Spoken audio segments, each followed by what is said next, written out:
저는 청첩장을 두 손으로 찢었습니다. 한국 남자와 결혼하겠다는 딸의 청첩장이었죠. 빨갛고 금빛으로 곱게 인쇄된 그 종이를 저는 천천히 반으로 접었다가 다시 갈기갈기 찢어 쓰레기통에 던졌습니다. 그리고 딸의 눈을 똑바로 보며 말했습니다. 한국 사위?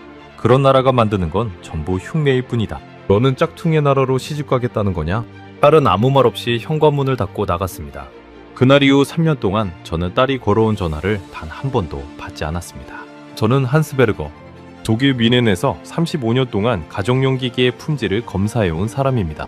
보시의 협력시험소에서 일하며 평생을 마감과 내구성, 그 미세한 차이를 가려내는데 바쳤습니다. 제 평생의 신념은 단 하나였습니다. 마저는 독일이 세계 최고라는 것. 손잡이 하나, 나사 한 개의 마감까지 제 손은 알고 있었습니다. 그 믿음 앞에서 저는 하나뿐인 딸과의 연을 제 손으로 끊었습니다. 그로부터 3년 뒤 손주가 태어났다는 소식이 날아들었습니다. 아내를 먼저 떠나보내고 텅 빈 집에 혼자 남은 저는 마지못해 서울행 비행기에 올랐죠. 잠깐 얼굴만 보고 돌아올 생각이었습니다. 화해 같은 건 제 사전에 없었습니다. 가방 안에는 사흘치 옷만 챙겼으니까요. 그런데 딸의 주방에서 저는 처음 보는 기계 한 대 앞에 멈춰 섰습니다. LG라는 이름이 붙은 이상하게 생긴 식기세척기였습니다. 35년 동안 수천 대의 기계를 검사해온 제 두 눈이 그 앞에서 도무지 떨어지질 않았습니다. 손 설거지 한 번에 150리터. 그런데 이 기계는 단 14.3리터, 10배가 넘는 차이였습니다. 게다가 100도의 뜨거운 증기로 식중독을 일으키는 세균 28종을 99.999% 없앤다고 했죠. 제 입에서는 코웃음이 먼저 나왔지만 검사관의 본능은 이미 그 숫자를 의심하기 시작했습니다. 과연 이 작은 기계 한 대가 35년 검사관의 단단한 신념을 무너뜨릴 수 있었을까요? 그리고 제가 제 손으로 끊어버린 가족의 연은 과연 다시 이어질 수 있었을까요? 지금부터 제 인생에서 가장 부끄럽고도 따뜻했던 그 사흘간의 이야기를 들려드리겠습니다. 영상 시작 전 구독과 좋아요로 대한민국의 미래를 응원해주세요. 제 이야기를 제대로 하려면 먼저 제가 어떤 사람인지부터 말씀드려야겠습니다. 저는 72살입니다. 뮌헨 외곽의 작은 단독주택에서 태어나 평생 이 도시를 떠나본 적이 거의 없습니다. 제 아버지는 자동차 부품 공장의 기계공이었고 할아버지는 시계를 고치던 사람이었습니다. 우리 집안에는 대를 이어 내려온 믿음이 하나 있었죠. 물건은 거짓말을 하지 않는다. 사람은 속여도 부품은 속이지 못한다. 저는 그 말을 들으며 자랐습니다. 어린 시절 제 장난감은 인형이나 공이 아니라 아버지가 공장에서 가져다 준 고장난 모터와 톱니바퀴였습니다. 23살에 저는 가정용 기기 시험소에 들어갔습니다. 세탁기, 냉장고, 오븐, 식기세척기. 새로 나온 제품이 시장에 풀리기 전에 그것들을 분해하고 두드리고 수만 번 작동시켜 약점을 찾아내는 것이 제 일이었습니다.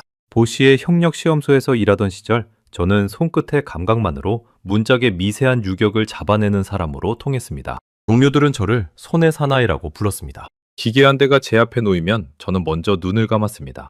그리고 손바닥을 표면에 가만히 올려놓았죠.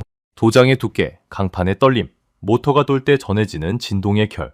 그 모든 것이 저에게는 하나의 언어였습니다. 좋은 기계는 손끝에서부터 다르게 말을 걸어왔습니다. 싸구려 기계는 작동시키는 순간 얇은 철판이 우는 소리를 냈고 잘 만든 기계는 묵직한 침묵 속에서 제 할 일을 했습니다.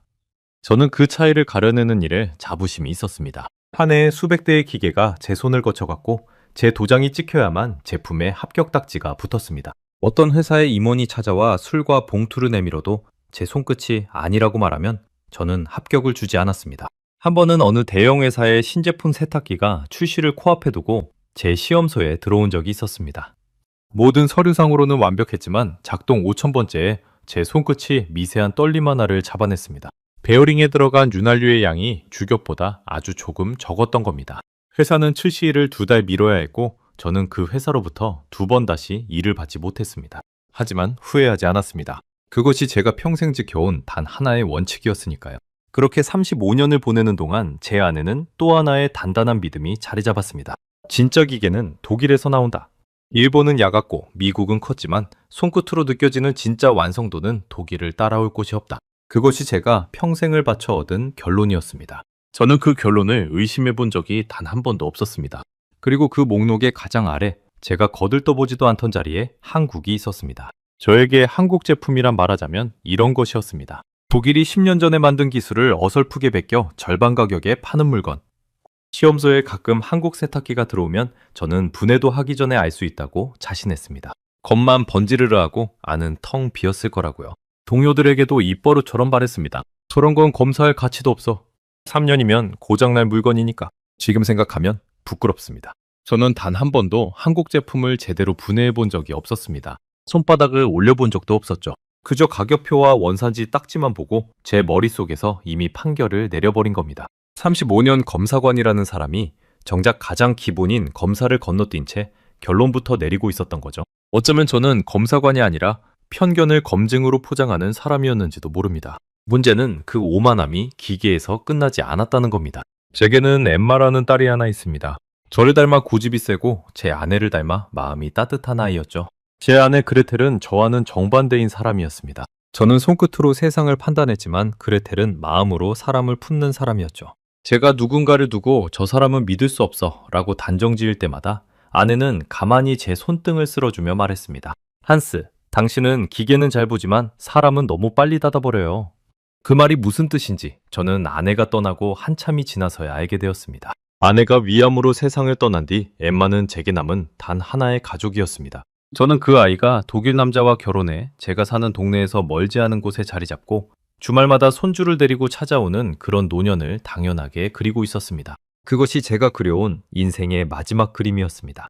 엠마가 어릴 적 저는 그 아이를 무릎에 앉히고 고장난 라디오를 함께 고치곤 했습니다. 작은 손으로 나사를 건네주던 딸은 다 고친 라디오에서 음악이 흘러나오면 손뼉을 치며 웃었죠. 저는 그 웃음을 세상에서 가장 잘 만들어진 기계 소리보다 더 좋아했습니다. 그런 딸이었기에 저는 그 아이의 미래만큼은 제 손으로 완벽하게 검사하고 싶었던 건지도 모릅니다. 그런데 어느 봄날 저녁 엠마가 한 청년을 데리고 집에 왔습니다. 이름은 지호라고 했습니다. 서울에서 온 한국 사람이었죠. 키가 크지도 말이 많지도 않은 청년이었습니다. 그는 제 앞에서 정중하게 고개를 숙였고 어설픈 독일어로 한 단어 한 단어 천천히 자기소개를 했습니다. 식탁에서 그는 제 잔이 비면 말없이 물을 따라주었고 제가 무거운 접시를 들려하면 먼저 손을 뻗었습니다. 식사가 끝나자 그는 묻지도 않고 소매를 걷고 싱크대 앞에 섰습니다. 손님으로 온 청년이 제 집의 그릇을 씻기 시작한 겁니다. 지금 와서 돌아보면 그날 그 청년은 흠잡을 데가 없었습니다. 하지만 그때 제 눈에 들어온 것은 단 하나, 그가 한국 사람이라는 사실뿐이었습니다. 저는 그 저녁 내내 거의 입을 열지 않았습니다. 그가 따라준 물을 마시면서도 속으로는 저런 친절도 다 계산된 것이겠지 라고 의심했습니다. 청년이 돌아간 뒤 저는 엠마에게 짧게 말했습니다. 안 된다. 엠마는 물었습니다. 왜요 아빠? 지호의 뭐가 마음에 안 드세요? 저는 대답할 말이 없었습니다. 그 청년에게서는 흠을 찾을 수 없었으니까요. 그래서 저는 가장 비겁한 대답을 골랐습니다. 그 나라 사람들은 다 똑같아. 겉만 그럴듯하지. 그 나라가 만드는 물건이 다 그렇듯이 그 사람들도 속은 비어있어. 너는 평생 후회하게 될 거다. 사실 저는 지호라는 청년에 대해 아무것도 몰랐습니다. 그가 무슨 일을 하는지, 어떤 마음으로 제 딸을 대하는지 단 한 가지도 알아보려 하지 않았죠. 그저 그가 가진 국적 하나로 저는 평생 검사관으로 살며 가장 경계해야 한다고 배운 그 일을 저지르고 있었습니다. 검사도 하기 전에 결론을 내리는 일 말입니다. 엠마의 얼굴이 하얗게 굳던 그 순간을 저는 지금도 잊지 못합니다. 딸은 한참을 저를 바라보다가 조용히 말했습니다. 아빠는 지호를 본 게 아니에요. 아빠 머릿속에 있는 한국을 본 거지. 그러고는 눈물이 그렁그렁한 채로 덧붙였습니다. 엄마라면 지호를 먼저 안아줬을 거예요. 그 한마디에 저는 아무 대꾸도 하지 못했습니다. 다만 굳게 담은 입술 안쪽을 어금니로 꽉 깨물었을 뿐입니다. 몇 달 뒤 청첩장이 우편함에 도착했습니다. 빨강과 금색으로 곱게 인쇄된 한국식 청첩장이었죠. 저는 그것을 제 손으로 찢어버렸습니다. 그리고 결혼식 날 저는 집안에 틀어박혀 라디오 볼륨을 한껏 높였습니다. 딸의 결혼식이 열리는 그 시간에 저는 일부러 낡은 오븐 한 대를 분해하며 손에 기름을 묻히고 있었습니다. 기계를 만지고 있으면 아무 생각도 들지 않으니까요. 드라이버를 쥔 손에 자꾸만 힘이 빠졌지만 저는 그것이 나이 탓이라고 우겼습니다. 엠마는 그날 이후 서울로 떠났습니다. 가끔 전화가 걸려왔지만 저는 받지 않았습니다. 화면에 딸의 이름이 뜨면 저는 휴대폰을 뒤집어 놓고 모른 척했습니다. 신호음이 멈출 때까지 저는 숨을 참았습니다. 그렇게 하는 것이 제 신념을 지키는 길이라고 그때의 저는 어리석게도 그렇게 믿고 있었습니다. 집은 점점 조용해졌습니다. 아내도 없고 딸도 없는 집. 퇴직한 검사관에게 남은 것은 분해할 낡은 기계 몇 대와 식어가는 저녁 식사뿐이었습니다. 저는 매일 밤 혼자 접시 하나를 씻으며 생각했습니다. 나는 옳은 선택을 했다고. 독일 사람은 독일 사람끼리, 진짜는 진짜끼리. 그렇게 중얼거리며 차가운 물에 손을 담갔습니다. 손등에 닿는 그 차가움이 사실은 제 마음의 온도라는 걸 그때는 몰랐습니다. 어느 밤에는 접시를 씻다가 그릇을 떨어뜨려 깨트린 적도 있었습니다. 산산조각난 그릇을 줍는데 문득 손이 멈췄습니다. 이 넓은 집에서 그릇 하나 깨지는 소리를 들어줄 사람조차 없다는 사실이 그제야 가슴 한구석을 찌르고 들어왔습니다. 하지만 그 조용한 집안에서 제 손끝은 알고 있었던 것 같습니다.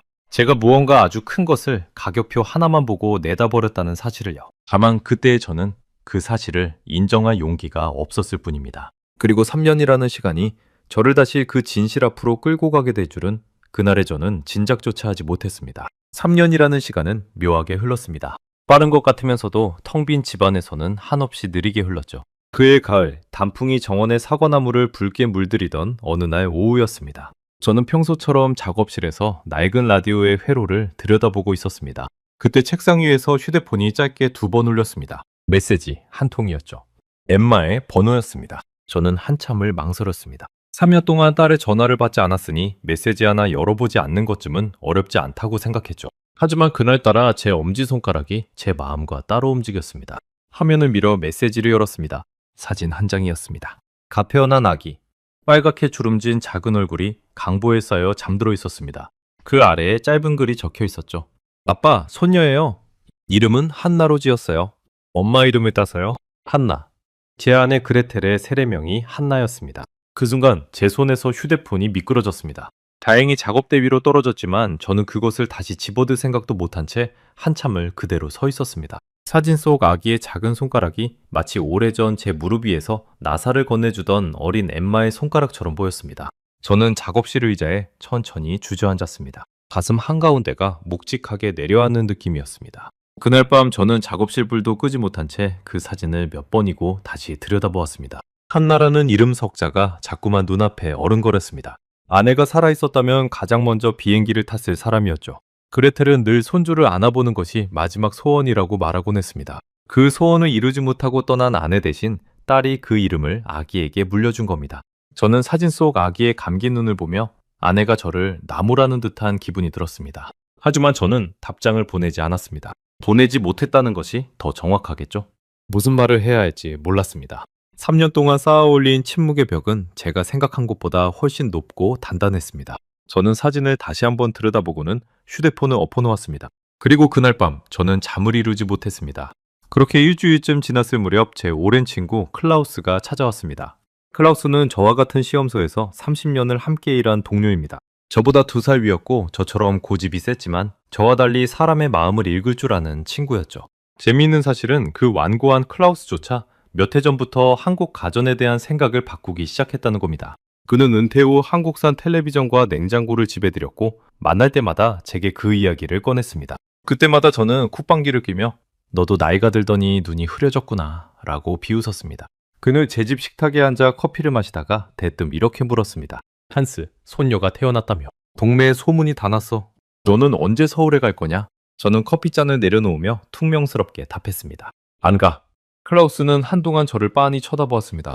그러더니 천천히 그러나 단호하게 말했습니다. 한스, 우리가 평생 무슨 일을 하며 살았지? 검사관이야. 제품을 직접 뜯어보지도 않고 불합격 도장을 찍는 검사관을 너는 뭐라고 불렀더라? 저는 대답하지 못했습니다. 엉터리. 너는 그런 검사관을 엉터리라고 불렀어. 클라우스의 목소리가 낮게 깔렸습니다. 그런데 지금 네가 하는 짓이 딱 그거야. 한국이라는 나라도 그 사위라는 청년도 너는 단 한 번도 제대로 들여다본 적이 없잖아. 가격표만 보고 도장을 찍은 거지. 그게 네가 평생 경멸하던 그 엉터리 검사관과 뭐가 다르냐. 한스, 내가 작년에 들인 한국산 냉장고 말이야. 너는 비웃었지만 10년 넘게 쓰던 우리 독일제보다 조용하고 전기도 덜 먹어. 나도 처음엔 믿기지 않았어. 그래서 직접 뜯어봤지. 검사관답게 말이야. 클라우스는 잠시 말을 멈췄다가 덧붙였습니다. 그런데 너는 그 나라 물건을 한 번도 제대로 뜯어본 적이 없잖아. 그러면서 어떻게 그렇게 확신하지? 그 말이 제 가슴을 정통으로 찔렀습니다. 저는 입을 열려다 말고 식탁 위에 놓인 제 2손을 내려다보았습니다. 35년간 수많은 기계의 진실을 가려냈다고 자부하던 그 손이 그날따라 유난히 늙고 초라해 보였습니다. 클라우스는 자리에서 일어서며 마지막으로 한마디를 던졌습니다. 그레텔이 살아있었다면 너를 가만두지 않았을 거다. 너도 알잖아. 그러고는 문을 닫고 떠났습니다. 그날 밤 저는 다락방에서 낡은 가죽 가방 하나를 꺼냈습니다. 아내와 함께 마지막 여행을 다녀올 때 쓰던 가방이었죠. 저는 그 안에 셔츠 몇 벌과 약통을 챙겨 넣었습니다. 그리고 한참을 고민하다가 아주 작은 선물 상자 하나를 가방 맨 아래에 넣었습니다. 손녀에게 줄 선물이었습니다. 사실 무엇을 사야 할지 몰라 동네 장난감 가게에서 가장 단순한 나무 딸랑이를 골랐죠.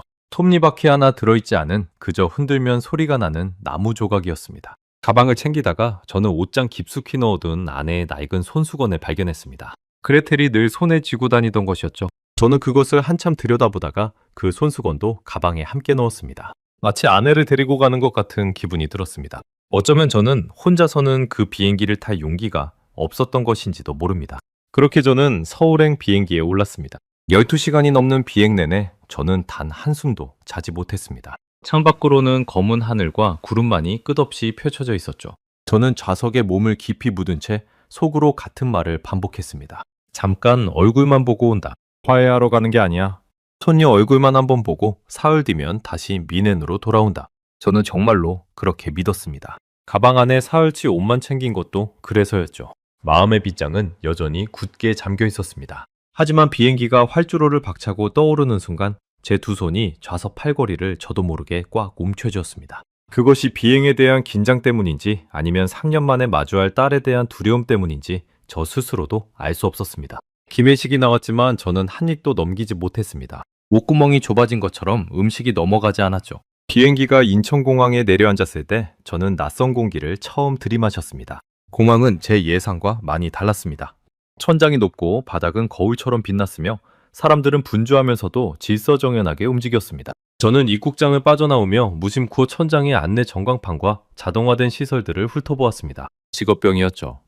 그런데 그 마감과 작동의 매끄러움이 제가 머릿속에 그려온 복제품의 나라와는 어딘가 미묘하게 달랐습니다. 특히 입국장 옆에 들어선 거대한 광고판들이 눈길을 끌었습니다. 한국 기업들이 만든 반도체, 자동차, 휴대폰 광고가 공항 전체를 뒤덮고 있었죠. 그 중에는 제가 비웃던 바로 그 회사들의 이름도 있었습니다. 세계 곳곳의 공항을 다녀봤지만 한나라의 기술 자부심이 이토록 당당하게 펼쳐진 모습은 처음이었습니다. 저는 고개를 저으며 그 생각을 떨쳐냈습니다. 공항 하나 번듯하게 지었다고 뭐가 달라지나. 진짜는 사람들이 쓰는 물건 속에 있는 법이지. 그렇게 스스로를 다독이며 저는 딸이 산다는 동네로 향하는 택시에 올랐습니다. 택시 창밖으로 서울의 밤 풍경이 흘러갔습니다. 끝없이 이어진 고층 건물들, 강을 가로지르는 수많은 다리의 불빛. 저는 그 화려함조차 겉만 번지르르 하다는 제 오랜 평가의 증거라고 여겼습니다. 마음이라는 건 참 무서운 것이더군요. 보고 싶은 것만 보고 믿고 싶은 것만 믿게 만드니까요. 택시가 어느 조용한 주택가 앞에 멈춰 섰습니다. 딸이 사는 아파트였습니다. 저는 가방을 들고 차에서 내렸습니다. 가을밤의 찬 공기가 코끝을 스쳤습니다. 건물을 올려다보는데 어느 층의 창문에 따뜻한 주황빛 불이 켜져 있는 것이 보였습니다. 저 안에 제 딸이 그리고 제가 한 번도 안아보지 못한 손녀가 있을 거라고 생각하니 갑자기 발이 떨어지질 않았습니다. 저는 그 자리에 한참을 서 있었습니다. 입안이 바싹 말라왔습니다. 손바닥에는 식은땀이 배어나왔고 가방을 쥔 손가락 마디가 하얗게 변했습니다. 35년간 수천 대의 기계 앞에서도 떨린 적 없던 손이 딸이 사는 건물 하나 앞에서 이토록 흔들릴 줄은 몰랐습니다. 3년 만에 마주할 딸에게 무슨 첫마디를 건네야 할지 72살의 늙은 검사관은 도무지 답을 찾을 수 없었습니다.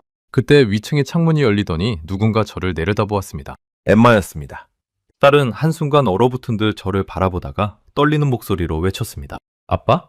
저는 아무 말도 하지 못하고 그저 가방 손잡이만 꽉 움켜쥐었습니다. 그날 밤 저는 알지 못했습니다. 그 집의 작은 주방에서 제 평생의 신념을 통째로 흔들어 놓을 한 대의 기계가 저를 기다리고 있다는 사실을요. 딸의 집은 15층이었습니다. 엘리베이터에서 내리자 복도 끝에서 엠마가 맨발로 뛰어나오고 있었습니다. 3년 만에 보는 딸의 얼굴이었죠. 머리는 조금 길었고 눈가에는 전에 없던 잔주름이 보였습니다. 엄마가 된 얼굴이었습니다. 딸은 제 앞에서 멈춰섰습니다. 우리는 한동안 아무 말도 하지 못했습니다. 그러다 엠마가 먼저 입을 열었습니다. 들어오세요, 아빠. 산나가 자고 있어요. 그 한마디에 저는 겨우 고개를 끄덕였습니다. 현관에 들어서자 사위 지우가 저를 맞았습니다. 3년 전 그날 밤보다 조금 더 어른스러워진 얼굴이었죠. 그는 깊이 고개를 숙이며 말했습니다. 장인어른, 먼 길 오시느라 고생하셨습니다. 저는 어색하게 손을 들어 인사를 받는 둥 마는 둥 했습니다. 마음의 빗장은 여전히 잠겨 있었으니까요. 지호는 제 가방을 받아들고는 손님방으로 조심스럽게 옮겨주었습니다. 그러고는 따뜻한 차 한 잔을 내왔습니다. 저는 그 청년이 저를 향해 보이는 한결같은 정성이 어쩐지 불편했습니다. 미워할 구실을 찾고 싶은데 그가 빈틈을 주지 않으니 제 마음이 더 옹졸해지는 기분이었죠. 3년 전 제가 그토록 모질게 내쳤던 사람이 지금 제게 차를 끓여주고 있었습니다. 집은 단정했습니다. 깨끗하게 정돈된 거실, 아기용품이 가지런히 놓인 방. 엠마가 조심스럽게 저를 아기 방으로 안내했습니다. 작은 침대 안에서 한나가 새근새근 잠들어 있었습니다. 사진으로만 보던 그 아이였죠. 통통한 볼과 작은 주먹. 저는 한참을 그 앞에 서 있었습니다. 손을 뻗어 만져보고 싶었지만 차마 그러지 못했습니다. 3년이라는 시간이 저와 이 작은 아이 사이를 가로막고 있었으니까요. 아이의 이마에서 아내 그레텔의 모습이 언뜻 스쳤습니다. 저는 황급히 고개를 돌렸습니다. 눈시울이 뜨거워지는 것을 들키고 싶지 않았습니다. 그리고 저는 무심코 주방 쪽으로 시선을 돌렸습니다. 평생 부엌이라는 공간을 직업적으로 훑어보는 버릇이 있었거든요. 그런데 그 순간 제 눈이 한 곳에서 멈췄습니다. 싱크대 옆에 빌트인으로 자리 잡은 커다란 기계 한 대. 은은한 광택이 도는 짙은색 패널에 LG라는 글자가 박혀 있었습니다. 식기세척기였습니다. 저는 그것을 보는 순간 직업적인 호기심이 발동했습니다. 동시에 코웃음도 함께 나왔죠. 한국 회사가 만든 식기세척기란. 어디 보자. 사실 식기세척기는 제가 가장 자신 있는 분야였습니다. 시험소 시절 저는 유럽의 네로라 하는 식기세척기들을 수백 대 분해해 본 사람입니다. 독일과 이탈리아의 명품 브랜드들이 어떤 구조로 물을 분사하고 어떤 방식으로 건조하는지 저는 눈을 감고도 그릴 수 있었습니다. 그래서 더더욱 한국 회사가 만든 이 기계가 우습게 보였던 겁니다. 식기세척기의 본고장이 어딘데? 후발주자가 흉내나 냈겠지. 그날 저녁 지호는 직접 상을 차렸습니다. 따뜻한 국과 정갈한 반찬들이 식탁에 올랐죠. 저는 낯선 음식 앞에서 머뭇거렸지만 시장하던 차에 조금씩 입에 댔습니다. 의외로 입에 맞았습니다. 하지만 저는 그 사실조차 인정하기 싫어. 그럭저럭 먹을만하군 이라고만 짧게 말했습니다. 지호는 그 무뚝뚝한 반응에도 환하게 웃으며 제 밥그릇에 국을 더 떠주었습니다. 저녁 식사를 마친 뒤였습니다. 지호가 식탁을 정리하더니 그릇들을 그 기계 안에 차곡차곡 넣기 시작했습니다. 그가 그릇을 넣는 모습은 어딘가 익숙해 보였습니다. 매일 해온 사람의 손놀림이었죠. 저는 팔짱을 끼고 그 모습을 지켜보았습니다. 그리고 검사관 시절의 습관대로 사위에게 질문을 던지기 시작했습니다. 제 안에 오랜 직업병이 고개를 든 거죠. 세척 방식이 뭔가? 제 질문은 퉁명스러웠습니다. 지호는 차분하게 대답했습니다. 토네이도 세척 날개라고 합니다. 바닥의 날개가 시계 방향과 반대 방향으로 번갈아 돌면서 54개의 물살을 만들어 그릇을 닦습니다. 표준 코스로 55분이면 끝납니다. 저는 속으로 콧방귀를 뀌었습니다. 54개의 물살이라니. 숫자 장난이로군. 하지만 저는 멈추지 않고 다음 질문을 던졌습니다. 미생은 그저 물로 헹구는 수준이겠지? 그러자 지호가 차분히 답했습니다. 100도로 끓인 증기를 씁니다. 트루스팀이라고 부릅니다. 천장과 정면, 바닥 세 방향에서 고온의 스팀을 뿜어내죠. 100도.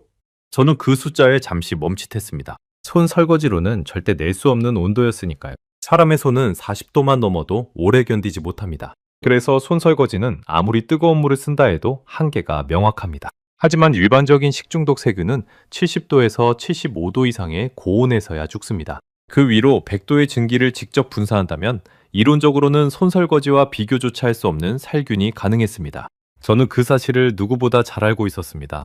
평생 가전을 검사하며 수백 번 보아온 데이터였으니까요. 그래서 더더욱 한국 회사가 그 어려운 100도 증기 기술을 안정적으로 구현했다는 사실이 믿기지 않았습니다.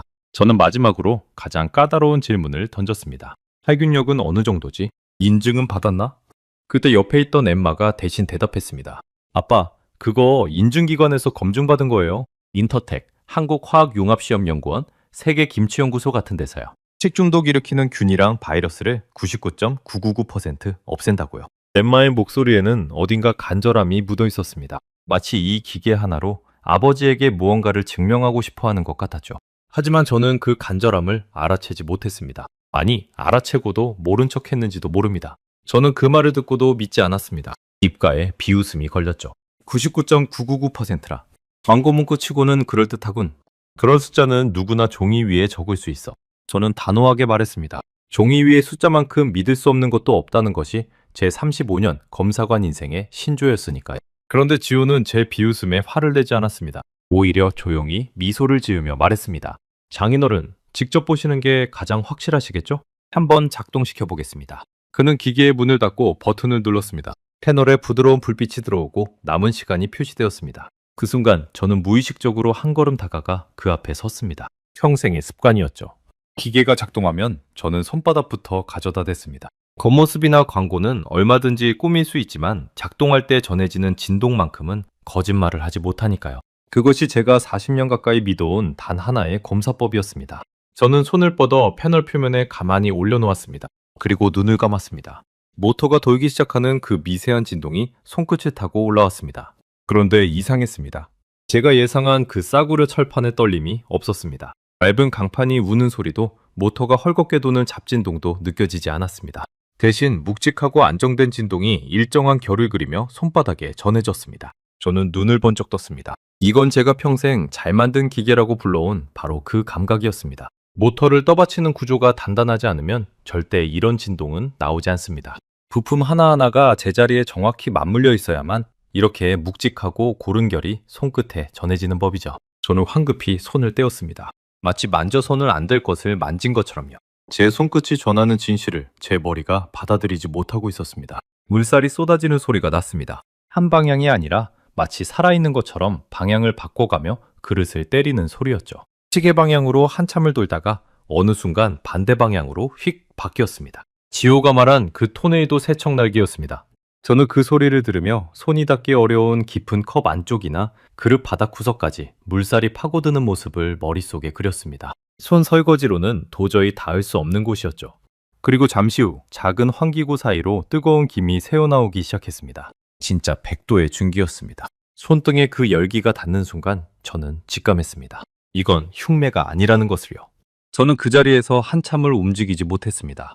뒤에서 엠마와 지호가 저를 지켜보고 있다는 것도 잊은 채 저는 작동하는 기계만 뚫어지게 바라보았습니다. 제 머릿속에서는 두 개의 목소리가 부딪히고 있었습니다. 인정해.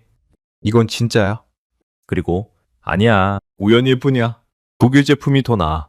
그 두 목소리 사이에서 저는 평생 처음으로 제 손끝을 의심했습니다. 어쩌면 제 손이 나이가 들어 둔해진 건지도 모른다고요. 하지만 그건 비겁한 변명이었습니다. 제 손은 단 한 번도 저를 속인 적이 없었으니까요. 속이고 있는 것은 제 손이 아니라 제 자존심이었습니다. 한국이라는 두 글자에 묶여있는 그 늙은 자존심 말입니다. 55분 뒤 세척이 끝났습니다. 지호가 문을 열자 하얀 김과 함께 그릇들이 모습을 드러냈습니다.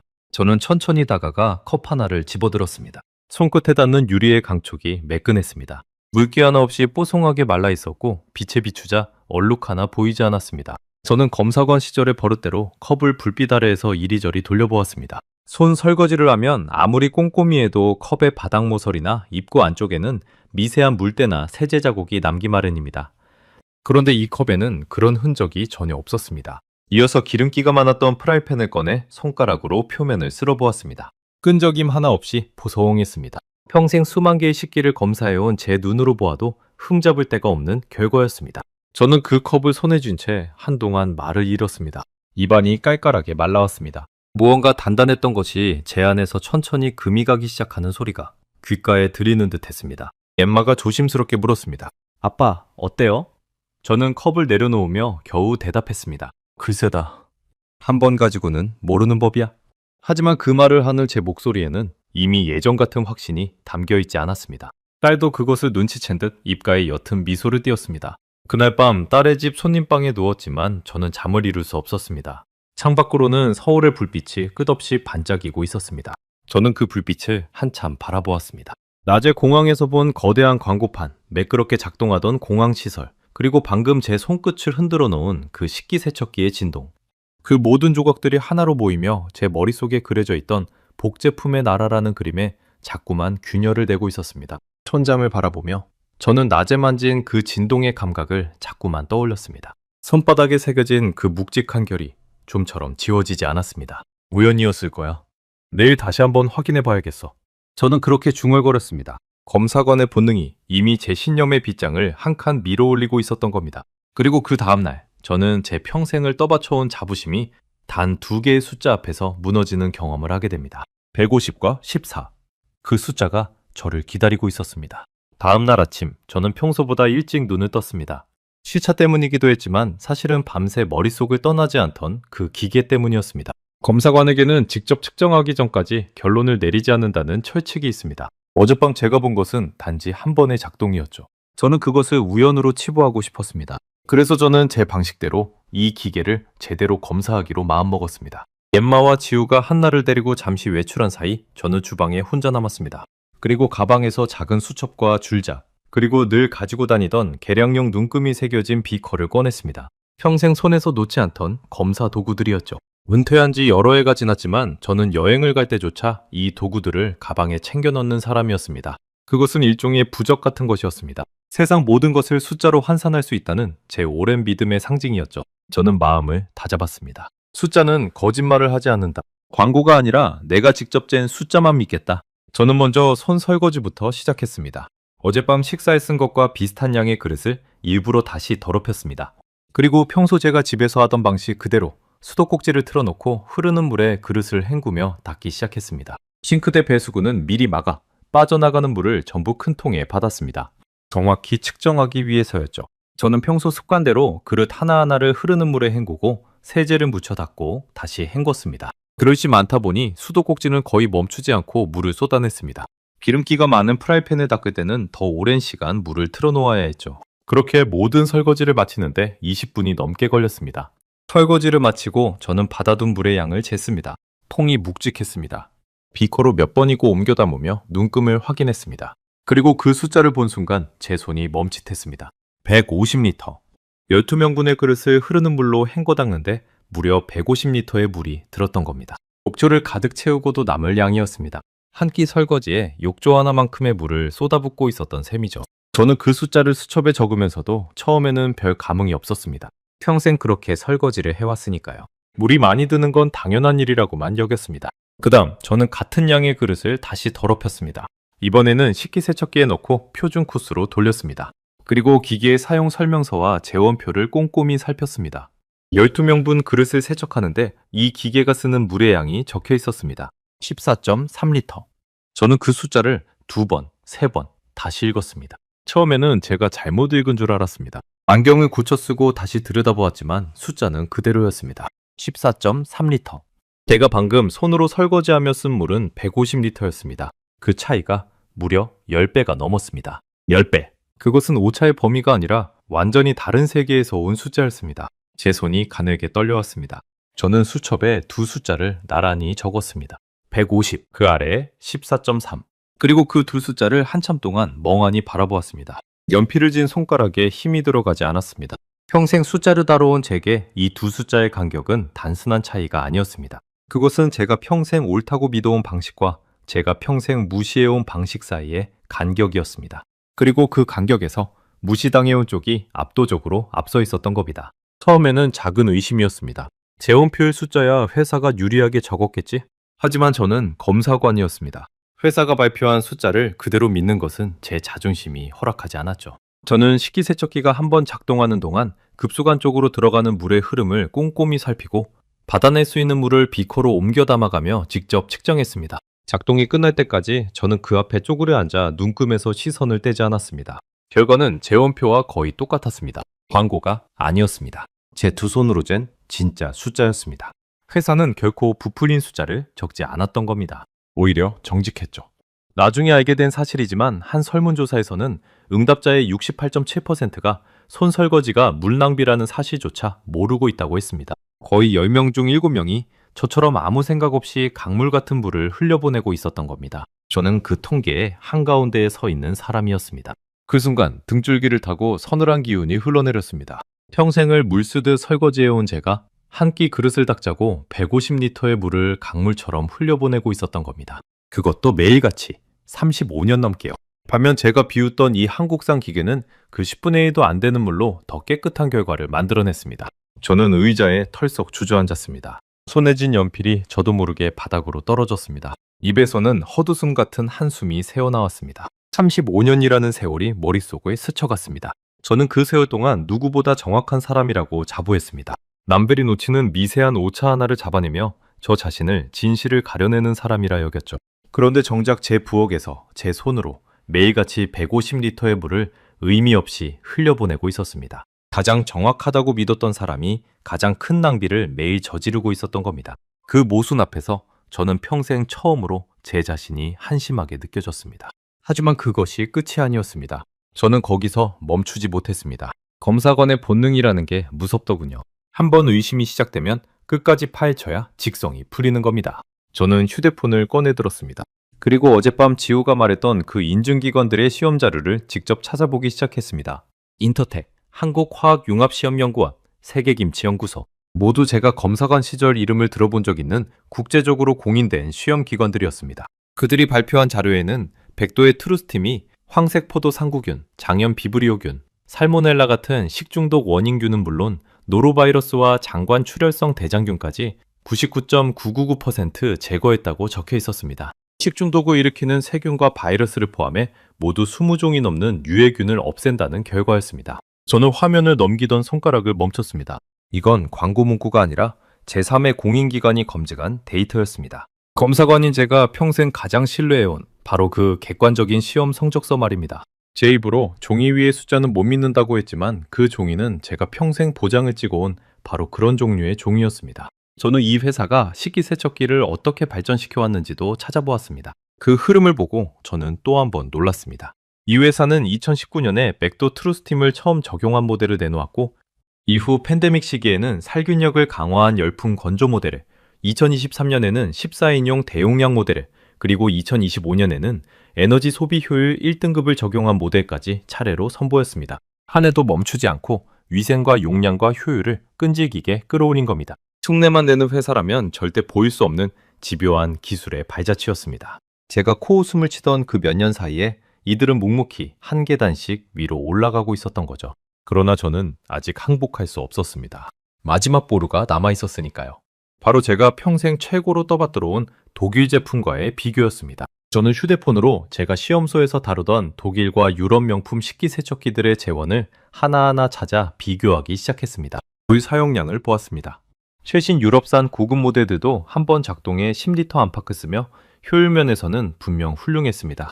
거기에는 의심의 여지가 없었습니다. 하지만 살균 방식을 비교하던 순간 저는 멈칫했습니다. 많은 제품이 단순히 뜨거운 물로 헹구는 고온 세척에 머물러 있었습니다. 물을 100도까지 끓여 만든 증기를 천장과 정면과 바닥 세 방향에서 직접 분사하는 방식은 흔치 않았습니다. 제가 비웃던 그 한국 회사는 식기세척기에 그 까다로운 증기 기술을 안정적으로 집어넣은 몇 안 되는 회사였던 겁니다. 저는 인정할 수밖에 없었습니다. 효율은 막상막하였고 살균이라는 한 가지 영역에서는 오히려 이 한국산 기계가 한 발 앞서 있다는 사실을요. 평생 독일이 최고라고 외쳐온 제 입이 그 순간 아무 말도 하지 못했습니다. 저는 휴대폰을 천천히 내려놓았습니다. 손끝이 미세하게 저려왔습니다. 그뿐만이 아니었습니다. 자료를 더 읽어내려가니 이 작은 차이가 한 가정에 어떤 변화를 가져오는지가 보였습니다. 세척력이 더 뛰어나니 다시 닦을 일이 없고 기계가 돌아가는 동안 사람은 다른 일을 할 수 있습니다. 그렇게 아낀 시간만큼 가족이 함께 식탁에 둘러앉을 여유가 생기는 겁니다. 맞벌이 가구가 절반에 가까운 요즘, 이런 가전이 왜 가사의 방 가전이라 불리는지 그제야 이해가 갔습니다. 물 한 방울의 차이가 결국 한 가족이 함께 보내는 저녁 시간의 차이로 이어지고 있었던 거죠.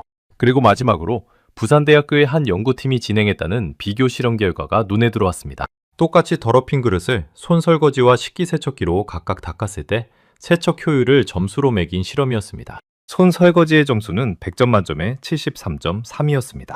그런데 식기세척기는 91.7이었습니다. 세척력이 약 26%나 더 뛰어났던 겁니다. 그 순간 제 머릿속을 스쳐 지나간 것은 엉뚱하게도 제 시험소의 옛 풍경이었습니다. 합격 도장을 손에 쥐고 수많은 기계 앞에서 위풍당당하게 판정을 내리던 제 모습, 그리고 그 옆에 쌓여있던 제가 거들떠보지도 않고 복제품이라 단정해 한쪽으로 치워두었던 한국산 제품들. 저는 그것들을 단 한 번도 측정해 본 적이 없었습니다. 그리고 저는 어젯밤, 그리고 3년 전 그날 밤, 지호가 묵묵히 제 집 그릇을 씻던 모습을 떠올렸습니다. 그 청년은 식기세척기가 있는데도 손님으로 온 자리에서 굳이 직접 그릇을 닦았습니다. 얼음의 그릇을 정성껏 씻는 것이 도리라고 여겼던 거죠. 그 마음을 저는 계산된 친절이라며 의심했습니다. 제가 의심해야 했던 것은 그 청년의 진심이 아니라 제 자신의 좁은 눈이었는데 말입니다. 저는 의자에 앉은 채로 작게 중얼거렸습니다. 150리터와 14리터, 내 평생의 자부심이 이 숫자 하나 앞에서 멈췄다. 그 말을 입 밖으로 내뱉는 순간 가슴 깊은 곳에서 무언가가 무너져 내리는 소리가 들렸습니다. 35년 동안 한 채의 흔들림도 없이 제 안에 서 있던 그 단단한 신념의 기둥이 단 2개의 숫자에 떠밀려 천천히 쓰러지고 있었습니다. 문득 세상을 떠난 아내의 목소리가 귓가에 울렸습니다. 한스, 당신은 기계는 잘 보지만 사람은 너무 빨리 닫아버려요. 그레텔이 살아있을 때 제게 수없이 하던 말이었죠. 저는 그 말을 한 귀로 흘려들었습니다. 하지만 지금 제가 평생 자신 있어 하던 그 기계를 보는 눈마저도 한국이라는 편견 앞에서는 멀어 있었던 겁니다. 기계도 사람도 저는 너무 빨리 닫아버렸던 것입니다. 저는 양손으로 얼굴을 감쌌습니다. 손바닥에 닿는 제 뺨이 뜨거웠습니다. 부끄러움이었습니다. 평생 진짜를 가려낸다고 자부했던 검사관이 정작 가장 기본적인 측정 한 번 없이 한 나라 전체를 그리고 한 사람을 통째로 잘못 판정했다는 부끄러움이었죠. 그때 현관문이 열리는 소리가 났습니다. 엠마와 지호가 한나를 안고 돌아온 겁니다. 저는 황급히 수첩을 덮고 자세를 고쳐 앉았습니다. 하지만 제 표정까지 감추지는 못했던 모양입니다. 엠마가 제 얼굴을 보더니 조심스럽게 물었습니다. 아빠, 무슨 일 있으세요? 얼굴이 안 좋아 보여요. 저는 떨어진 연필을 주워들며 애써 담담한 척 말했습니다. 아니다. 그냥 오래된 숫자 하나를 다시 계산하고 있었을 뿐이다. 엠마는 무슨 말인지 모른다는 표정이었지만 더 캐묻지는 않았습니다. 다만 제가 펼쳐둔 수첩과 비커 그리고 식기세척기를 번갈아 보더니 무언가 짐작한 듯 작게 웃었습니다. 그 웃음에는 원망도 비웃음도 없었습니다. 그저 아버지가 자기 방식대로 무언가를 받아들이기 시작했다는 것을 아는 딸의 따뜻한 웃음이었습니다. 그 웃음을 보는 순간 저는 가슴 한구석이 저릿하게 조여드는 것을 느꼈습니다. 하지만 그날 그 작은 주방에서 제가 다시 계산하고 있던 것은 단순한 물의 양이 아니었습니다. 그것은 제가 3년 전에 내렸던 어쩌면 제 인생에서 가장 잘못된 판정, 바로 제 딸과 사위에 대한 판정이었습니다. 그리고 저는 그제야 어렴풋이 깨닫기 시작했습니다. 제가 잘못 잰 것은 이 기계의 물 사용량만이 아니었다는 것을요. 정말로 잘못 측정한 것은 따로 있었습니다. 그날 저녁 저는 일부러 거실 소파에 앉아 주방을 지켜보았습니다. 검사관의 눈이 아니라 그저 한 사람의 늙은 아버지의 눈으로 말입니다. 지호가 퇴근해 돌아왔습니다. 그는 외투를 벗기도 전에 한나를 번쩍 안아 올렸고 엠마와 짧은 입맞춤을 나눴습니다. 그러고는 곧장 주방으로 가 저녁 식사 준비를 거들기 시작했습니다. 엠마가 국을 끓이는 동안 지호는 익숙한 손놀림으로 그릇을 꺼내고 수저를 도왔습니다. 두 사람의 움직임에는 오랜 시간 함께 살아온 부부만의 호흡이 있었습니다. 식사를 마친 뒤였습니다. 예전 같으면 누군가 한 명이 싱크대 앞에 15분 넘게 서서 그 많은 그릇과 씨름해야 했겠죠. 하지만 그 집에서는 달랐습니다. 지호가 그릇을 모아 식기세척기에 넣고 버튼 하나를 누르자 설거지는 그것으로 끝이었습니다. 그리고 두 사람은 한나를 사이에 두고 식탁에 둘러앉아 차를 마시며 두런두런 이야기를 나누기 시작했습니다. 저는 그 풍경을 한참 동안 바라보았습니다. 기계가 조용히 돌아가는 소리를 배경으로 가족이 함께 웃고 있었습니다. 지호는 한나에게 우스건스러운 표정을 지어 보였고 아이는 까르르 웃음을 터뜨렸습니다. 엠마는 그 모습을 보며 지호의 어깨에 머리를 기댔습니다. 그 작은 식탁 위에 제가 평생 그토록 찾아 헤맸던 진짜가 있었습니다. 어떤 명품 가전에서도 느껴본 적 없는 진짜 배기 행복 말입니다. 그 15분이라는 시간이 누군가의 등을 싱크대에서 떼어내 식탁으로 데려다 준 겁니다. 제가 낮에 자료에서 읽은 연쇄효과라는 말이 비로소 눈앞에 살아있는 장면으로 펼쳐지고 있었습니다. 저는 그제야 알았습니다. 그 기계가 절약하는 것은 150리터의 물만이 아니었습니다. 그것은 한 가족이 서로의 얼굴을 마주볼 시간이었습니다. 물과 시간을 아껴 그 자리에 사랑을 채워넣고 있었던 거죠. 숫자로만 보던 14.3리터가 그 순간 제게는 전혀 다른 의미로 다가왔습니다. 문득 저는 제 지난 35년의 저녁을 떠올렸습니다. 아내가 식사를 차리면 저는 신문을 읽었습니다. 식사가 끝나면 아내가 혼자 싱크대 앞에 섰고 저는 또다시 신문을 펼쳤죠. 저는 단 한 번도 아내의 곁에서 함께 그릇을 닦은 적이 없었습니다. 아내의 등은 늘 제게서 돌아서 있었습니다. 그 등을 저는 너무 늦게서야 떠올렸습니다. 아내가 병으로 누워있던 마지막 겨울, 그레텔은 제게 이런 말을 한 적이 있습니다. 한스, 나는 평생 당신과 마주보고 저녁을 먹고 싶었어요. 그런데 늘 내 등 뒤에 당신이 있었죠. 저는 그 말의 뜻을 그때는 알지 못했습니다. 하지만 지금 마주 앉아 웃는 딸 부부를 보며 저는 비로소 아내가 평생 원했던 것이 무엇이었는지 깨달았습니다. 그것은 거창한 것이 아니었습니다. 그저 설거지에 빼앗기지 않은 함께 마주볼 수 있는 저녁 한 끼였던 겁니다. 가슴 안쪽이 송곳에 찔린 듯 따끔했습니다. 그 따끔함은 쉽게 가라앉지 않고 저녁 내내 제 명치 어딘가에 묵직하게 얹혀 있었습니다. 그날 밤늦게 저는 물을 마시러 주방에 나왔다가 뜻밖의 장면을 마주했습니다. 지우가 혼자 식기세척기 앞에 쪼그려 앉아 있었습니다. 세척이 끝난 그릇들을 하나씩 꺼내 정성스럽게 제자리에 정리하고 있었던 거죠. 그는 제가 온 줄도 모르고 컵 하나하나를 햇빛이 잘 드는 쪽으로 가지런히 엎어두고 있었습니다. 저는 어둠 속에 선 채로 물었습니다. 기계가 다 했는데 왜 또 손이 가나? 지우가 깜짝 놀라 돌아보았습니다. 그러고는 멋쩍게 웃으며 답했습니다. 기계가 씻어주긴 하지만 어디에 두느냐는 사람의 몫이니까요. 장인어른 드실 컵은 따로 이쪽에 둡니다. 손에 닿기 편한 자리예요. 그 말에 저는 아무 대꾸도 하지 못했습니다. 지우는 잠시 머뭇거리다가 조용히 덧붙였습니다. 장인어른, 그릇은 제가 합니다. 어른은 손주만 안아주세요. 그러고는 다시 고개를 돌려 하던 정리를 마저 했습니다. 저는 그 자리에 못 박힌 듯 서 있었습니다. 다리에 힘이 풀리는 것 같았습니다.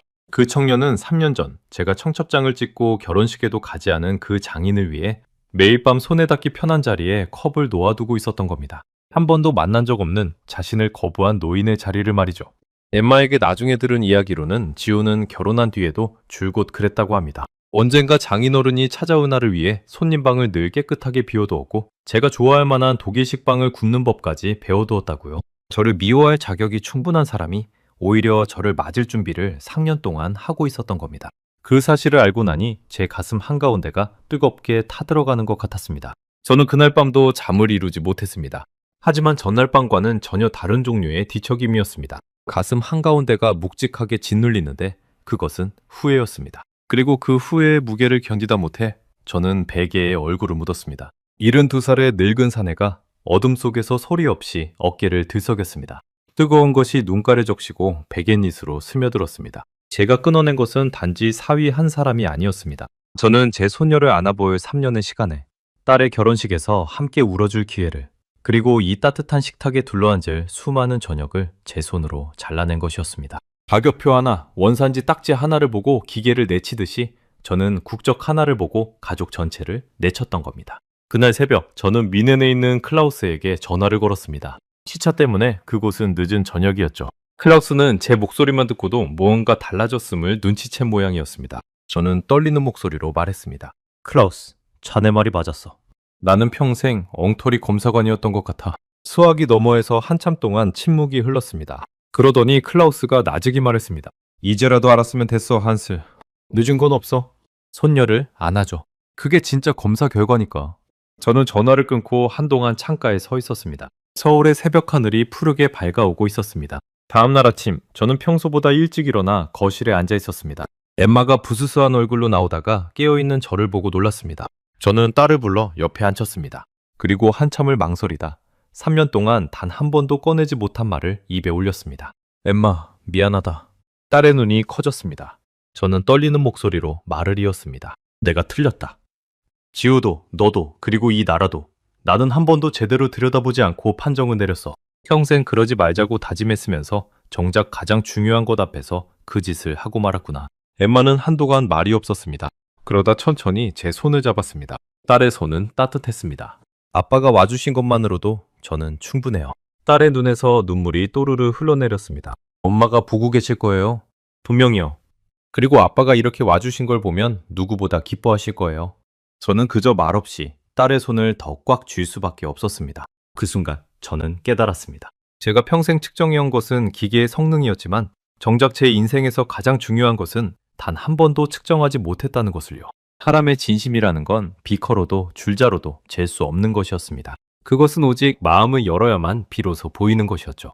저는 평생 좋은 기계는 손끝으로 한다고 믿어왔습니다. 그런데 정작 가장 좋은 것은 손끝이 아니라 가슴으로만 느낄 수 있는 것이었습니다. 지호라는 청년의 진심도 딸의 한결같은 사랑도 저는 손끝의 감각만 믿느라 끝내 만져보지 못할 뻔했습니다. 제 평생의 검사법이 정작 가장 소중한 것 앞에서는 아무 쓸모가 없었던 겁니다. 그날 점심 지호가 저를 위해 독일식 빵을 구웠습니다. 3년 동안 저를 기다리며 배워두었다던 바로 그 빵이었죠. 모양은 조금 서툴었지만 입에 넣는 순간 저는 울컥했습니다. 고향의 맛이 났거든요. 한 번도 본 적 없는 장인을 위해 낯선 나라의 빵 굽는 법을 익힌 그 마음이 빵 한 조각에 고스란히 담겨 있었습니다. 저는 그 빵을 천천히 씹으며 지호에게 처음으로 진심을 담아 말했습니다. 고맙네. 정말 고마워. 그러고는 떨리는 목소리로 한마디를 더 보탰습니다. 그리고 우리 엠마를 이렇게 아껴줘서 고맙네. 미안하다는 말은 너무 늦었지만 지호는 고개를 저으며 제 손을 두 손으로 꼭 잡았습니다. 그의 눈가가 붉어졌습니다. 그 청년도 3년이라는 시간에 그렇게 묵묵히 견뎌온 것이었습니다. 우리 두 남자는 한참 동안 잡은 손을 놓지 못했습니다. 그날 오후 저는 처음으로 한나를 품에 안았습니다. 작고 따뜻한 생명이 제 가슴팍에서 새근거렸습니다. 아이의 작은 손가락이 제 굵은 손가락 하나를 꼭 움켜쥐었습니다. 오래전 라디오를 고치며 제게 나사를 건네주던 어린 엠마의 손길이 30년의 세월을 건너 다시 제 손안에 돌아온 것 같았습니다. 아이를 안고 있는데 지우가 제게 다가와 작은 나무 딸랑이 하나를 건넸습니다. 제가 가방 맨 아래 넣어온 바로 그 선물이었습니다. 언제 발견했는지 그는 그것을 깨끗이 닦아 한나의 손이 닿는 곳에 두었던 모양입니다. 망인 어른이 손녀를 위해 직접 골라오신 거라고 엠마가 그러더군요. 한나가 제일 좋아하는 장난감이 됐습니다. 톱니바퀴 하나 없는 그 단순한 나무 조각을 아이는 정말로 좋아했습니다. 흔들 때마다 까르르 웃었죠. 저는 그 웃음 앞에서 또 한 번 목이 메었습니다. 저는 한나의 정수리에 얼굴을 묻고 가만히 그 냄새를 맡았습니다. 그리고 속으로 아내에게 말을 건넸습니다. 그레텔, 당신 이름을 가진 아이가 여기 있어. 내가 너무 늦게 왔지? 미안해. 창밖으로는 서울의 가을 햇살이 따스하게 쏟아지고 있었습니다. 사흘이면 떠나겠다며 사흘치 옷만 챙겨온 늙은이의 가방은 어느새 구석에서 먼지를 쓰고 있었습니다. 저는 더 이상 그 가방을 들여다보지 않았습니다. 떠날 날짜를 정해두었던 마음의 빗장은 어느새 활짝 열려 있었습니다. 사흘만 머물겠다던 저는 결국 그 집에서 보름을 넘게 머물렀습니다. 그리고 그 보름 동안 저는 잃어버렸던 3년을 조금씩, 아주 조금씩 되찾아갔습니다. 보름이 넘는 시간을 서울에서 보낸 뒤 저는 다시 미넨으로 돌아왔습니다. 떠나오던 날 한나는 제 손가락을 꼭 쥔 채 종처럼 놓아주지 않았습니다. 공항에서 엠마와 지우는 오랫동안 손을 흔들었고 저는 그 모습이 보이지 않을 때까지 뒤를 돌아보았습니다. 12시간이 넘는 비행 동안 저는 창밖을 바라보며 지난 보름을 곱씹었습니다. 집에 돌아온 첫날 밤 저는 텅 빈 부엌에 한참을 서 있었습니다. 예전과 똑같은 부엌이었지만 제 눈에는 모든 것이 다르게 보였습니다. 저는 수도꼭지를 틀었다가 다시 잠갔습니다. 흐르는 물소리가 이제는 그냥 물소리로 들리지 않았습니다. 며칠 뒤 저는 동네 가전 매장을 찾아갔습니다. 그리고 평생 한 번도 사본 적 없는 물건을 주문했습니다. 맥도 트루스팀이 들어간 바로 그 한국산 식기세척기였습니다. 매장 직원이 독일 제품도 좋은 게 많은데요 라고 권했지만 저는 고개를 저었습니다. 아니, 이걸로 하겠소. 내가 직접 검사해본 물건이니까. 주문을 마치고 매장을 나서는데 문득 우스운 생각이 들었습니다. 3년 전에 저였다면 이런 제 모습을 보고 가장 먼저 비웃었을 겁니다. 독일 검사관이 한국 가전을 산다고? 노망이 났군. 그런데 지금의 저는 그 비웃음이야말로 아무것도 직접 확인하지 않은 자의 헛소리였음을 합니다. 사람은 자기가 직접 재본 것 앞에서만 겸손해지는 모양입니다. 설치된 식기세척기가 처음 돌아가던 날 저는 예전 버릇대로 패널에 손바닥을 올려보았습니다. 그 묵직하고 고른 진동이 서울의 그 주방에서처럼 손끝을 타고 올라왔습니다. 저는 빙긋 웃었습니다. 이제 이 작은 기계가 텅 빈 제 집에서 유일하게 따뜻한 소리를 내는 친구가 되었습니다. 그 무렵 클라우스가 다시 저를 찾아왔습니다. 부엌에서 돌아가는 식기세척기를 본 클라우스는 한쪽 눈썹을 치켜올리며 저를 바라보았습니다. 저는 커피를 내려 그의 앞에 놓으며 천천히 입을 열었습니다. 클라우스, 내가 35년간 틀렸어. 제 목소리는 담담했지만 그 안에는 평생의 무게가 담겨 있었습니다. 나는 한 번도 뜯어보지 않은 물건을 불합격시켰고 한 번도 들여다보지 않은 사람을 내쳤지. 진짜 엉터리 검사관은 바로 나였어. 클라우스는 한참을 말없이 커피를 마셨습니다. 그러다 잔을 내려놓으며 말했습니다. 한스, 사람이 평생 믿어온 걸 뒤집는 건 쉬운 일이 아니야. 그런데 자네는 그걸 해냈어. 그것도 72회. 그는 빙그레 웃었습니다. 내가 아는 한 그게 진짜 좋은 검사관이지. 틀린 걸 인정할 줄 아는 사람 말이야. 저는 그 말에 코끝이 시큰해졌습니다. 평생 합격과 불합격을 가르며 살아온 제가 정작 제 인생의 가장 중요한 판정에서 불합격을 받았다가 늦게나마 다시 시험을 치를 기회를 얻은 셈이었으니까요.